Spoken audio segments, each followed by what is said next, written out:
할렐루야. 아멘.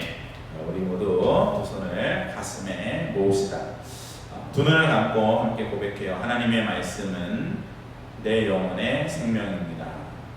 말씀의 축복이 오늘 이루어지게 하소서. 아멘. 여러분, 베드로는 지금 감옥에 있습니다. 지난주에 우리가 함께 보았던 것처럼 헤롯 아그리빠는 유대인들과 함께 결탁을 해서 야고보 사도를 죽였어요. 그리고 그 모습을 유대인들이 좋아했기 때문에 이번에는 이제 베드로 사도도 죽이기 위해서 붙잡았었죠. 그런데 무교절 축제 기간이었기 때문에 바로 베드로를 죽일 수 없었고 감옥에 가두어 두었습니다. 하지만 오늘 성경에 보니까 이 헤롯의 계획은 실패했어요. 왜냐하면 하나님의 강력한 도우심이 베드로의 감옥에 임했고 하나님의 손이 베드로를 구출하셨기 때문입니다. 사랑하는 여러분, 우리가 꼭 알아야 될 것은 우리 믿음으로 고백합시다. 하나님께서 묶으시면 풀 자가 없고 하나님이 부르시면 그것을 묶을 자가 없다. 이것을 믿으시기 주님의 이름으로 축원합니다.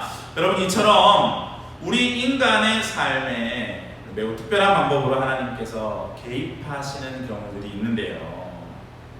이것을 들어서 우리가 기적이라고 이야기를 하지요.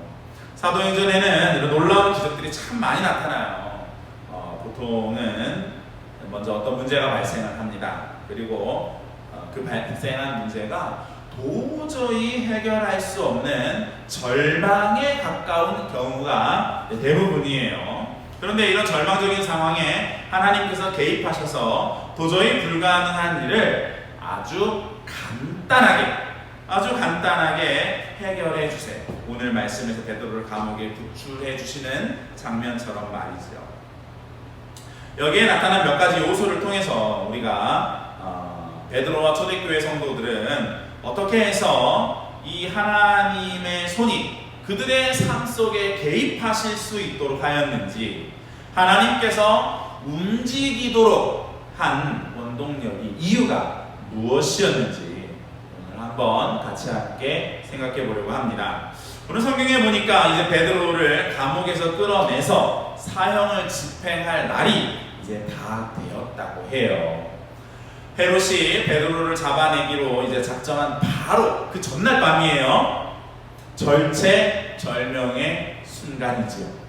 그날 그 밤에 놀라운 일이 일어났습니다. 헤롯의 심판대에 오르기 전날 밤, 베드로는 깊은 잠에 빠져 있었어요. 그 마지막 날 밤에 호련히 주님의 천사가 나타나서 베드로를 구출해 주었습니다. 저는 오늘 이 본문을 묵상하면서 참 재미있는 부분이 몇 군데 있는 것을 발견하였는데요. 가장 먼저는 주님께서 베드로를 마지막 날 밤에 아주 극적으로 구출하셨다는 사실, 이 사실이 참 재밌었습니다. 여러분 한번 생각해 보십시오. 주님은 왜 하필이면 마지막 날 밤에 베드로를 구출하셨을까요? 감옥에 왜 일주일 동안 이 긴 시간을 다 보내게 하시고 이제 헤롯의 심판대에 올라가기 바로 전날 밤에 주님은 천사를 보내셔서 베드로를 구출하신 것일까요? 베드로는 여러분 예수님께서 가장 사랑하셨던, 가장 특별히 애정을 많이 쏟아주셨던 그런 제자였습니다. 기왕에 구출하실 거 좀 일찍 구출해 주셨으면 더 좋지 않았겠습니까? 그러나 주님은 베드로를 딱 그 마지막 날 밤에 구출해 주셨습니다. 왜 그렇게 하셨을까요? 왜 그렇게 하셨을까요? 또 재미있는 것은요, 감옥에 있는 베드로의 태도예요. 이 사람은 지금 무슨 아무 걱정도 없는 사람 같아요. 이제 내일이면 헤롯의 심판대에 올라가서 즉결심판으로 사형에 처하게 될 거라는 사실 베드로가 몰랐을까요? 분명히 알고 있었을 것입니다. 그가 왜 감옥에 있는지도 알았을 거예요. 조금 전에, 며칠 전에 야고보 사도도 똑같이 죽임을 당했으니까요. 자기도 야고보처럼 그렇게 될 수 있다라는 공포심이 왜 그에게 없었을까? 만약에 저라고 한다면, 우리 같았으면 불안하고 초조해서 잠은커녕 가만히 앉아있지도 못하지 않았을까요?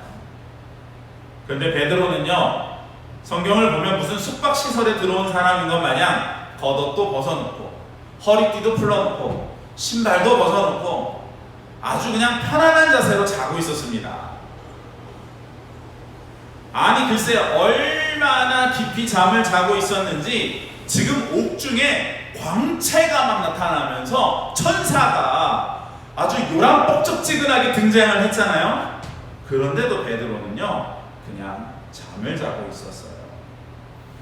천사가 베드로를 흔들어 깨운 것도 아니고 말로 해서 깨운 것도 아니고 어떻게 해요?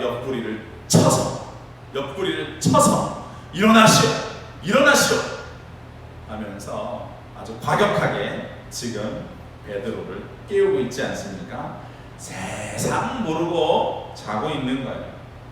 야, 과연 이게 내일 죽을지도 모르는 사람의 모습인가?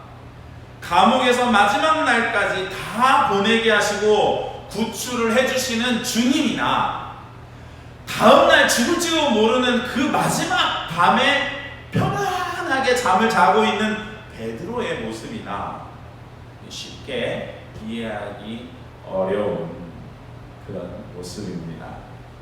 하나님은요, 왜 이 놀라운 기적을 마지막 순간에서야 베풀어 주셨던 것일까요? 우리는 정확한 이유를 알 수 없습니다. 정확한 이유를 알 수 없어요. 왜냐하면 나와 있지 않기 때문에. 그러나 우리가 한 가지 추측할 수 있는 것이 있는데요. 그것은 바로 인내입니다.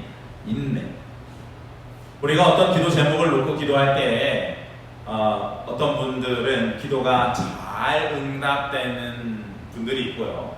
어떤 분들은 아무리 기도해도 하나님께서 기도를 응답해 주시지 않으시는 것 같다라고 하는 분들도 우리가 보게 돼요. 하나님께서 마치 내 기도만 안 들어주시는 것 같이 생각되어지는 그런 상황이 연출되기도 하는데요. 정말로 하나님께서는 누구의 기도는 들으시고 누구의 기도는 듣지 않으시는 그런 분이실까요? 여러분, 성경 야고보서는 우리에게 응답받는 기도에 대해서 아주 중요한 점을 가르쳐주고 있는데요. 야고보서 1장 6절에서부터 8절 말씀에 보면 이렇게 기록되어져 있습니다. 오직 믿음으로 구하고 조금도 의심하지 말라. 의심하는 자는 마치 바람에 밀려 요동하는 바다 물결 같으니 이런 사람은 무엇이든지 주께 얻기를 생각하지 말라. 두 마음을 품어 모든 일에 정함이 없는 자로다. 아멘. 기도하면서 의심하는 사람을 성경 야고보서는 두 마음을 품은 사람이다 라고 말씀하고 있습니다. 여기서 두 마음은 구하면 주실 것이다 라고 하는 믿음과 안 주시면 어떡하나, 안 들어주실 수도 있지 않을까 하는 의심하는 마음입니다. 이런 의심이 생기면 여러분 끝까지 기도할 수 있을까요? 사랑하는 여러분, 우리가 기도 응답을 생각할 때 꼭 알아야 하는 것이 있는데 그것은 모든 기도는 그 기도의 제목에 따라서 기도의 분량이 있다는 사실입니다. 저의 경우 어떤 기도는 바로 응답해 주셨어요. 어떤 기도는 일주일을 기도하게 하셨고요. 심지어 어떤 기도는 10년이 넘었을 때에야 응답해 주신 것들도 있습니다. 저희 아버지를 전도하기 위해서 13년 동안 기도했어요. 13년이 걸렸고요. 배우자 기도를 시작해서 아내와 결혼하게 될 때까지 14년의 시간이 걸렸습니다.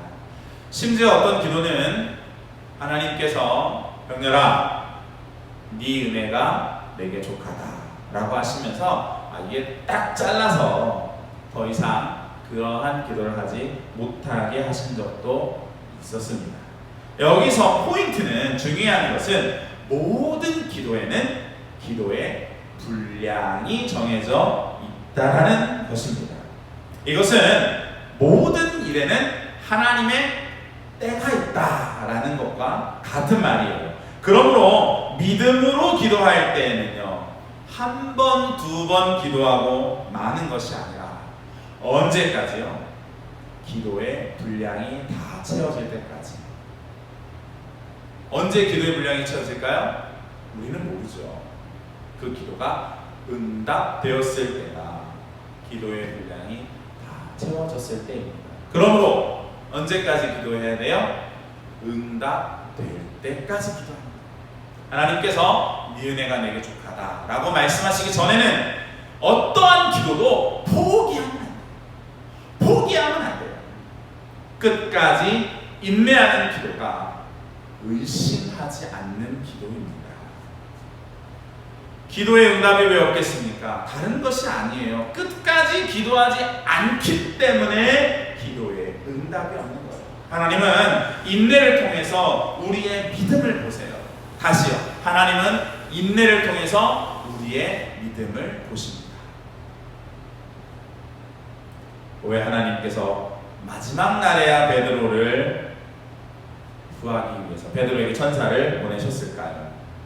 천국의 일이 너무 많아서, 처리할 일이 너무 많아서 너무 바빠가지고 일찍 보내실 수가 없었던 것일까요? 아니죠. 그렇지 않지요. 하나님은 베드로와 초대교회 성도들이 하나님을 의심하지 않고 끝까지 인내하며 기도하는 모습을 보시기를 원하셨던 것입니다.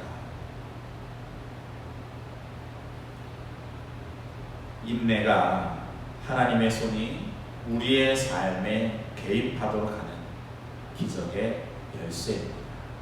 인내가 하나님의 손이 우리의 삶에 개입하시게 하는 기적의 열쇠입니다. 여러분, 베드로를 보십시오. 세상 편안한 모습 아닙니까? 이게 어디 내일 죽을지도 모르는 사람의 모습인가요? 베드로가 이렇게 마음 평안할 수 있었던 것은 그는 신실하신 하나님을 믿는 분명한 믿음이 있었기 때문이에요. 그분께서 오늘 밤 나를 구출해 주실지, 그렇지 않으면 헤롯 앞에서도 담대하게 예수님을 증거하게 하실지, 어떻게 하실지 모르나 베드로가 확신하는 한 가지는 하나님이 나를 사랑하신다. 할렐루야! 하나님이 나를 사랑하신다. 주님은 반드시 나를 구원해 주실 것이고, 또 그리 아니하실지라도 저 천국에서 부활하신 주님을 만나 뵙게 될 것이기 때문에 베드로는 죽음도 두렵지 않았던 것입니다. 사랑하는 여러분, 여러분 앞에 무엇이 놓여 있습니까? 어떤 문제가 여러분의 삶을 가로막고 있습니까? 지금 코로나가 무섭게 퍼지고 있잖아요. 이제는 누가 코로나에 걸려도 이상하지 않은 상황이래요. 오늘부터는 더 한층 강화되어진 사회적 거리두기가 일주일 동안, 이제 한 주간 동안 시행이 됩니다. 카페는 테이크아웃만 되고요. 모든 학원은 온라인에서 진행이 되어지고, 체육시설은 아예 집합 금지 명령이 내려졌어요. 코로나가 장기화되는 상황 가운데에서 곳곳에서 직장과 일터를 잃어버린 사람들의 소식이 들려와요. 여러분, 코로나 블루라고 하는 신조어가 나왔습니다. 코로나로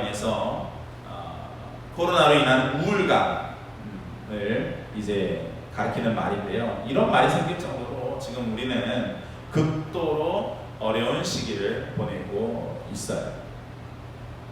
우리는 이 일이 왜 일어났는지, 그리고 언제 끝날지, 어떻게 이것을 해결할 수 있을지 전혀 알지 못하고 있습니다.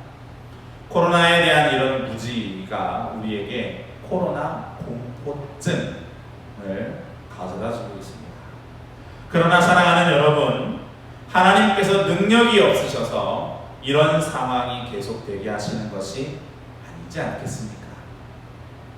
세상 사람들은 모르는 것에 집중해서 공포에 빠지고 있지만 우리 예수님 믿는 사람들은 어떤 상황에서도 변하지 않는 진리를 알고 있는 사람들 아니겠습니까? 변하지 않는 진리 무엇입니까? 첫째, 하나님은 천지 만물을 창조하신 전능하신 하나님이시다. 아멘. 둘째, 전능하신 이 하나님이 우리를 사랑하셔서 독생자 예수를 보내셨고 예수님 또한 우리를 위해서 십자가에 지시기까지 목숨을 바쳐서 우리를 사랑하신 분이시다. 이 두 가지 사실은 세상이 두 쪽이 나도 절대로 변하지 않는 것입니다. 그러므로 우리는 이 두 가지 진리의 근거에서 모든 두려움을 이겨내고 인내하며 기도하며 하나님을 기다려야 해요. 헤롯의 의도대로라고 한다면 베드로에게는 이 밤은 마지막 밤이 되었을 것입니다. 그런데 그 시간에 하나님께서 기적적으로 역사하신 것처럼 하나님은 믿음으로 기도하는 당신의 백성들의 삶에 개입하셔서 모든 것을 합력하여 선을 이루실 것입니다.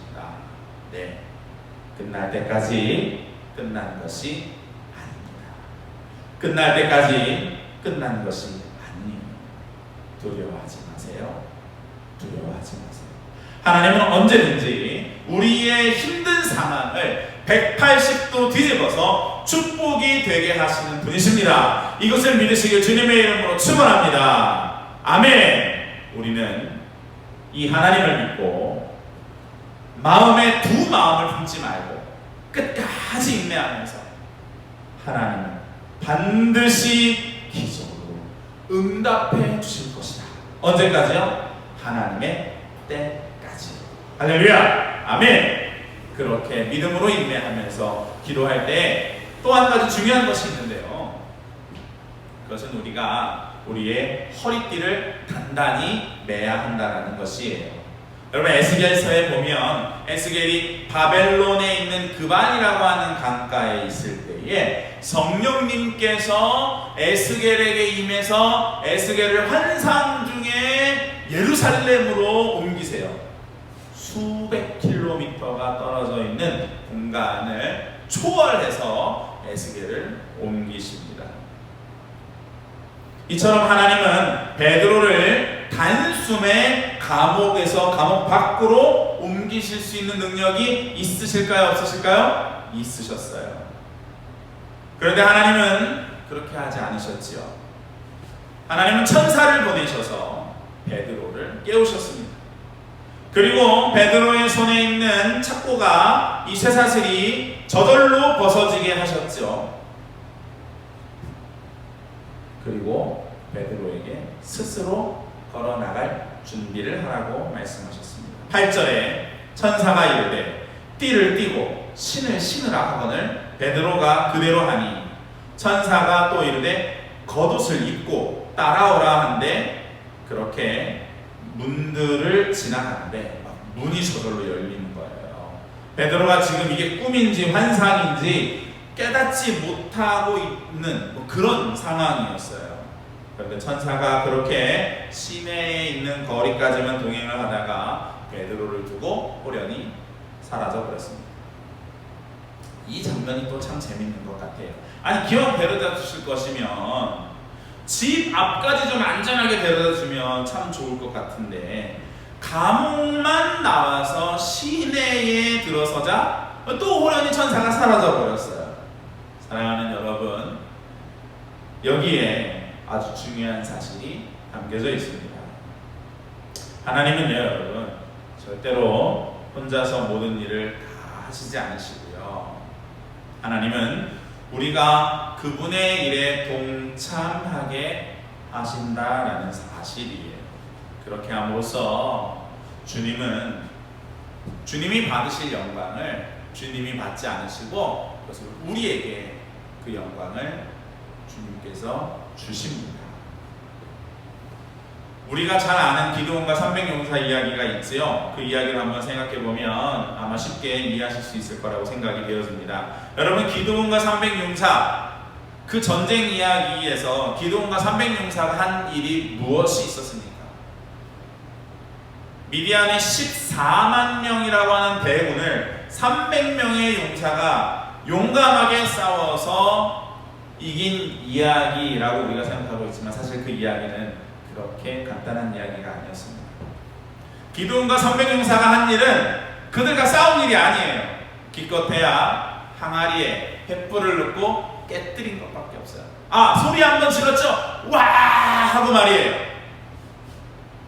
14만 명이나 되는 대군은, 엄청난 대군은 누가 물리쳤냐면 기드온과 300용사가 물리친 게 아니라 하나님의 신이 그들의 진 가운데 임해서 진을 혼란하게 하셔서 서로 자기들끼리 적인 줄 알고 자기들끼리 싸워서 죽이게 만들었어요.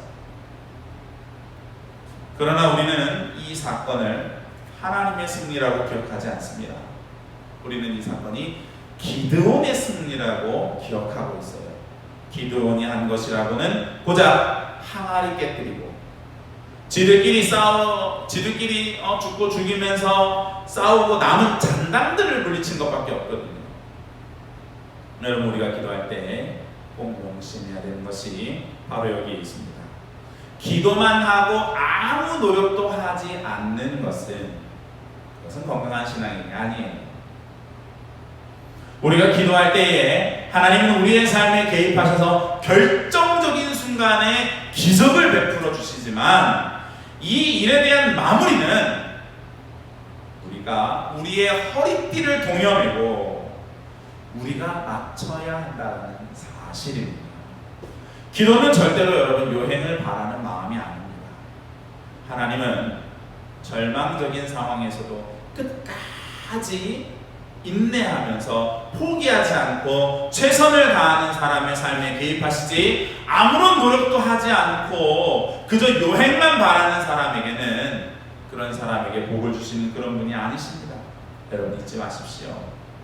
언제나 우리가 감당해야 될 몫이 있습니다. 코로나는 누구도 경험해 보지 못한 생활을 우리에게 가져다 줬어요. 우리는 코로나가 빨리 끝나기를 기도하고 있습니다. 그러나 그것보다 더 중요한 것이 있는데요.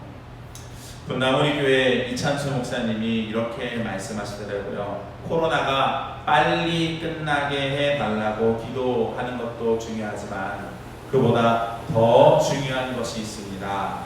그것은 코로나라고 하는 이 고난을 통해서 주님을 만나게 해달라고 하는 기도입니다. 어쩌면 우리는 이 코로나만 보고 그보다 더 크신 하나님을 보지 못하고 있는 것 같아요. 우리를 극진히 사랑하시는 예수님을 우리가 보지 못하고 있는 것 같습니다. 주님이 계신데 왜 불안합니까? 주님이 계신데 왜 걱정하십니까? 주님이 계신데 왜 예민해져서, 왜 우울해져서 코로나 때문에 아무것도 하지 못하고 있나요? 코로나보다 주님이 못하십니까? 여러분, 중증장애인인 송명희 시인은 이렇게 노래했습니다. 나 가진 재물 없으나, 나 남이 가진 지식 없으나, 나 남에게 있는 건강 있지 않으나, 나 남이 없는 것 있으니, 나 남이 못 본 것을 보았고, 나 남이 듣지 못한 음성을 들었고, 나 남이 받지 못한 사랑 받았고, 나 남이 모르는 것 깨달았네. 공평하신 하나님이, 나 남이 가진 것 나 없지만 공평하신 하나님이 나 남이 없는 것 갖게 하십니다. 사랑하는 여러분, 코로나19보다 또 그 어떤 난관보다, 고난보다 우리 하나님이 더 크심을 믿으시길 주님의 이름으로 축원합니다. 그 무엇도 우리를 그리스도 예수 안에 있는 하나님의 사랑에서 말씀을 믿으시기를 주님의 이름으로 축원합니다. 하나님을 믿는 이 믿음으로 모든 고난과 역경을 이겨내고 끝까지 인내하면서 하나님의 손이 저와 여러분의 삶에 개입하시는 놀라운 삶이 되시기를 주님의 이름으로 축원합니다. 아멘.